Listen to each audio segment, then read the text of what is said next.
सगळ्या जातीचं खंडन साधू संतांनी केलं आणि पुन्हा म्हणले माझ्या काय लागा तुम्ही धडधडोनी काय कर माझ्या वाटेला लाग म्हणजे वाटेला लाग म्हणजे ज्ञानपंथाच्या. तर आज खूप म्हणजे योग मोठा आहे बघा.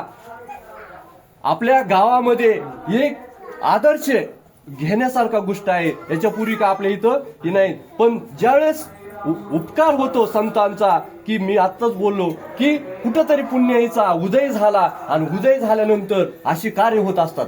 चांगले कार्य घडण्यासाठी वेळ लागतो आणि योग्य वेळ आली की ती काय येते म्हणजे उदयाला येते आणि मग भगवंत त्या माणसाला काय देतात म्हणजे कृपेचा हात ठेवतात आणि तुझं कार्य काय कर कार्याला लाग आणि त्याच्याकडून ते कार्य करून घेतात. एक आदर्श व्यक्ती म्हणावं लागेल की ज्ञानेश्वरीचं पारायण करतात लोक म्हणजे भरपूर वाचक आहेत म्हणजे चिंतन करणारे आहेत, पण स्वतः एवढा अठ्ठास करून ज्ञानेश्वरी एक ही करणं आणि असा संकल्प तर माणसं करतातच, पण देवाचा अध्यात्मविद्येचा संकल्प करणं आणि तो पूर्णत्वाला नेणं, तो पूर्णत्वाला एक आपला वारकरी बाबांचा एक सेवक भक्त त्यांनी आज ती ज्ञानेश्वरी त्यांच्या चरणावर ठेवली आणि मी त्यांना एक उदंड म्हणजे एक आपला छोटासा एक भक्त म्हणून एक सेवक म्हणून एक विनंती करतो की असंच कार्य त्यांच्याकडून त्यांच्या कुटुंब परिवाराकडून घडावं हीच मी त्यांच्या उदंड चरणी